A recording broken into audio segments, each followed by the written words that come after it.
And welcome back to EDH Deck Building. I am your host, Demo, and we are once again talking about old commanders that have gotten a lot better because of all these commander cards that are being printed in every single set. And I kind of got called out last time that what was the commander I was talking about? It wasn't very old anyway. It was only a few years old. And I'm like, yeah, you know what? Maybe I should deep dive and go a lot older. And in this video, it'll be a little bit different than the last ones I have done.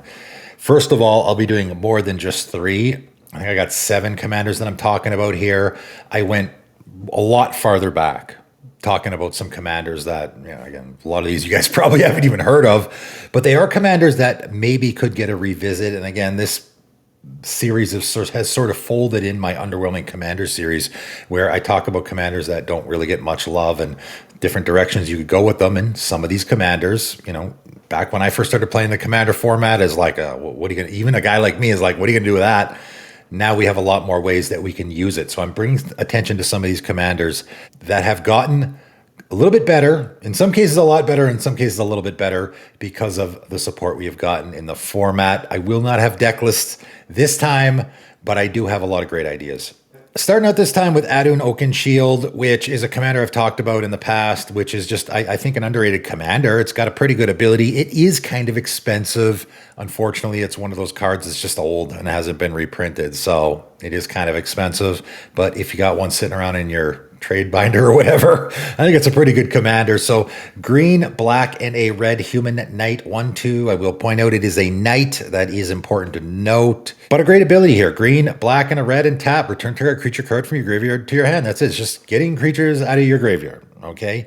Now, why has this gotten better? I think that's a great ability all around, but why has this guy gotten better? This guy's gotten better because of all of these effects that trigger when stuff leaves your graveyard, right? So a Tormod, for example. A Tormod's great in this deck because every time you use your commander's ability, you get a zombie. There's a lot more, right? And these are probably the best colors for that. The Jund combination, there's a few cards that are essentially becomes whenever I activate my commander's ability, which is already an advantage to me, I'm getting some other trigger as well. So that's why this guy, again, if you got this guy sitting around in your trade binder and you've always thought, hey, maybe I should make a deck with him, but what am I going to do? Obviously, returning stuff from your graveyard to your hand is always good, but getting those triggers of whenever something leaves the graveyard is a nice little added bonus to throw in this guy as well. Let's talk about a really old and really seemingly bad commander, but it has gotten a lot better. Chandler, 4 and a red, human rogue 3/3. And again, we do have a rogue here. Is there maybe a little bit of mono red rogue support, maybe? Has this very interesting ability here. Red, red, red, and tap, destroy target artifact creature, which seems terrible. It is a little mana intensive, I will point out. You could, if you want, throw a Braid of Fire in this deck because you just have to use your commander's ability on your upkeep. That's the only downside there, but it's free mana to use for your commander's ability. Now, why has this gotten better? This has gotten better because of essentially just Liquid Metal Torque.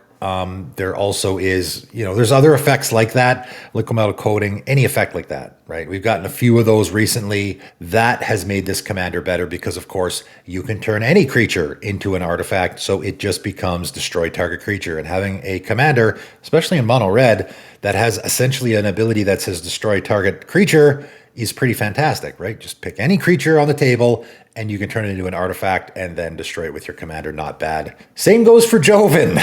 These guys both came out in the same set. They have both abilities that don't seem super great. This one's better actually because this guy is destroying a non-creature artifact. Got to pay the 3 red and tap, still not great.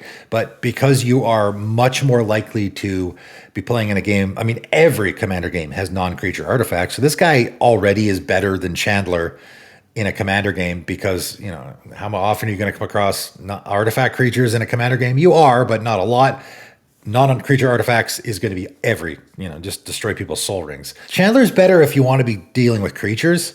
But red deals with creatures fairly well. So here we can deal with our opponent's enchantments is the big one, I would say, where I can turn my opponent's Smothering Tithe into an artifact and then destroy that non-creature artifact with my commander's ability, right? And of course, you can fill up the deck. You don't have to rely entirely on your commander here. You can fill up the deck with just artifact destruction as well, right? It's an easy build around. So Pretty neat commander that I think, so not bad, not terrible. I mean, especially from Homelands, we definitely have a little bit to work with here. All right, Parage of Urborg, 3 black cat warrior, 2/3. And this is actually quite a bit to build around here. Okay, so has first strike as long as it's attacking. I mean, that's mostly when you want your first strike. Whenever a player casts a black spell, you may pay a black. If you do, putty +1/+1 counter on Parage of Urborg. So, important to note, this is whenever any player plays a black spell. Obviously, you're going to be doing it, so you don't have to build around it that much, because you're just going to be casting black spells all the time anyway. Pay a black and put a counter on your commander. So, why has this commander gotten better?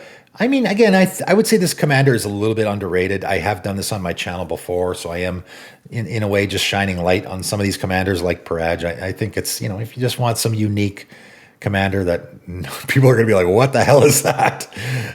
This is certainly one. It is obviously going to be a Voltron strategy. Your commander doesn't have a ton to work with here. First strike when attacking, and it gets bigger. That's what you have to work with. But the added support here, first of all, is, again, putting counters on your stuff is something that is, we've gotten a lot more of that. There's a lot more of the +1/+1 counter theme and other colors, other than the ones like the Simic. Now we can have stuff that might fit in mono black. There's actually quite a bit of support there. There also is quite a bit of support, believe it or not, in Warrior Tribal. Unfortunately, Cat, I don't think there's any black Cat stuff.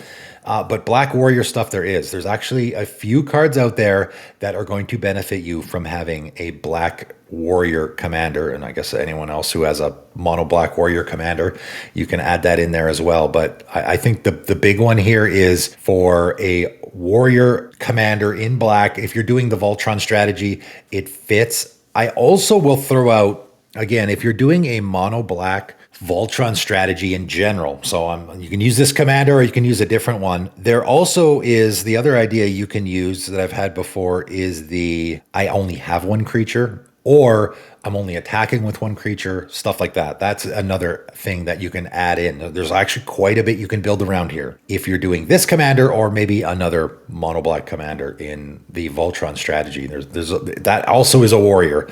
I'm sure there's a few. So you can take those ideas with another commander as well. Mistform Ultimus. Hey, I missed you, buddy. How you been? So this is a commander I've talked about on my channel before. A little bit of a doomsayer type of video because I was kind of bummed when they printed Orvar because, it's like literally a strict upgrade from Mistform Ultimus, and not just a strict upgrade, but a ridiculously strict upgrade. And I have made the case before, though, and in fact, I continue to always make the case on my channel that, well, why would you play Mistform Ultimus instead of Orvar? Well, because Orvar is a target. Again, that's one of those commanders that is in the gray area, as I've talked about. I think I talked about my ranking commanders video of Orvar is a commander that, if you used to have a Mistform Ultimus deck and you thought, okay, well, I'll just use Orvar because this is a strict upgrade. Yeah, but now you're a target right out of the gate. And Orvar is even in the gray area of it's not quite a CEDH commander, but a lot of people don't love it in a casual game because it's so powerful. So maybe it doesn't really have a home. Mistform Ultimus, you can very easily do all that stuff. So why would you ever play Mistform Ultimus? Well, because it doesn't make you a target. It's sitting in the command zone and nobody really cares. It's very much a casual commander that you can still be doing all that stuff. Why has it gotten better? Well, a very simple reason here, again, is because what you're going to be doing in your Mistform Ultimus deck, because it's every creature type. If you haven't seen it before, it essentially has the Changeling ability, but not actually the Changeling ability. It just says Mistform Ultimus is every creature type, even if this card isn't on the battlefield. So that is very relevant. And obviously, what you're going to do in the deck is any tribal theme, right? That's what makes this an interesting commander. Any tribal theme in mono blue you can throw in here. People will throw Lord of the Unreal or something, so stuff like that, Azami, so I can tap my commander to draw cards. Any tribe in blue, Wizard and Merfolk being the big ones, but of course, we've just gotten so much tribal support for, I don't know, whatever tribe is in blue. There's a bunch, right? I mean, Bloomborough had a bunch of stuff. Any tribal card, you can go comb through any set over the last few years and look at any tribal card in mono blue, and it might fit. Every Mistform Ultimus deck is going to be a little bit different because people are just going to choose the ones that they want in there, the tribal cards that they want to fit with their commander. So this commander's probably gotten a lot better. Give it a revisit. Again, I know it's not as good as Orvar, but that's a good thing because now you're not going to be a target right out of the gate. All right, ending off with a couple here that are doing the basically the same thing. So Ayumi, the Last Visitor, is 3 green, spirit 7/3, and has legendary land walk. So if you don't know what that does, what it means is this creature can't be blocked as long as the defending player controls a legendary land. Why has this commander gotten better? And again, this is one I did on my Underwhelming Commander series, and I was trying to figure out how can I donate a land to my opponents so that they have a legendary land. There is a way. Gauntlets of Chaos is the one way you can do that. But I don't think we need to do that anymore. And it's funny how they got away from legendary lands for a long time. They were starting to print like the World Tree, right? They were printing all these very obviously legendary lands that weren't legendary, which is silly. But they've gotten back to, we're printing these lands that obviously are legendary. So there's more and more in the format. There's already the ones you're already going to see a lot in a Commander game, and you've been seeing in a Commander game for years and years and years. But we're talking about how these commanders have gotten better. Ayumi has gotten better because of the legendary lands that we've seen in the last few years, Yavimaya being a big one.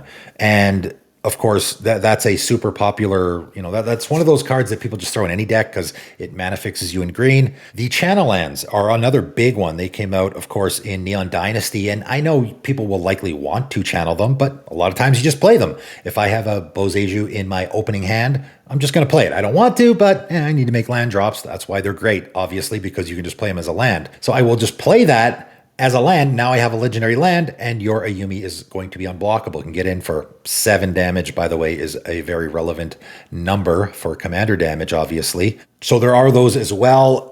Lord of the Rings had a whole bunch of lands, whole bunch of legendary lands came out in Lord of the Rings that a lot of people put into their decks. Lost Caverns of Ixalan had a whole bunch of transforming legendary lands. So they're not a legendary land on the front, but they will flip over into legendary lands. So it's just way more common now for your opponent to have a legendary land in play. It's almost a guarantee. Can I say that? I think I can. 3 Tree City, there's a one that just came out in Bloomborough. Again, they're doing the legendary land thing a lot more. And every set they're coming out with more legendary lands that people are going to want to auto-include in their commander decks. 3 Tree City is going to be a popular one. I mean, it's already a popular one, I imagine, in the commander format. Your opponents might have it. It's going to make your commander unblockable, right? That's why this commander has gotten better. We just got way more legendary lands in the commander format, which makes your commander unblockable. And since I'm bringing up Ayumi, I got to bring up Livonia Sloan, another commander that probably nobody's ever seen before. Is it as good as Ayumi? Because, of course, Ayumi is a 7/3. This is only a 4/4. So 2 red, green. It's also more mana. It's 6. Again, it's a warrior, human warrior. There is warrior tribal in green as well. It has first strike and it has legendary land walk. The first strike is not particularly great because, of course, having the land walk means you don't really need it. And, if you like Richard Kane Ferguson art, maybe that's why you would want to choose this over Ayumi, or maybe you just want red. Obviously, having more colors is always better. Again, the warrior tribal works here if you want to do that in green as well.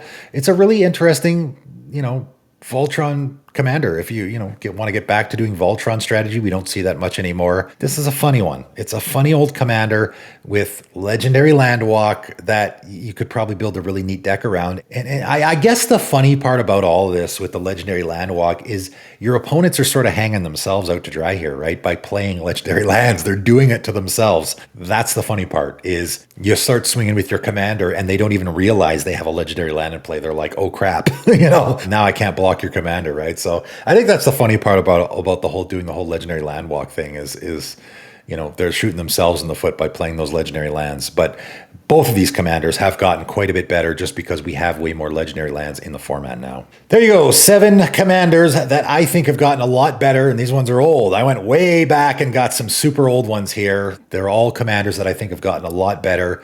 Give them a try. I think some of these are pretty underrated as well. I think they're good commanders in the format. Let me know in the comments below if you are already doing so. That is it for today, though, and thanks for tuning in.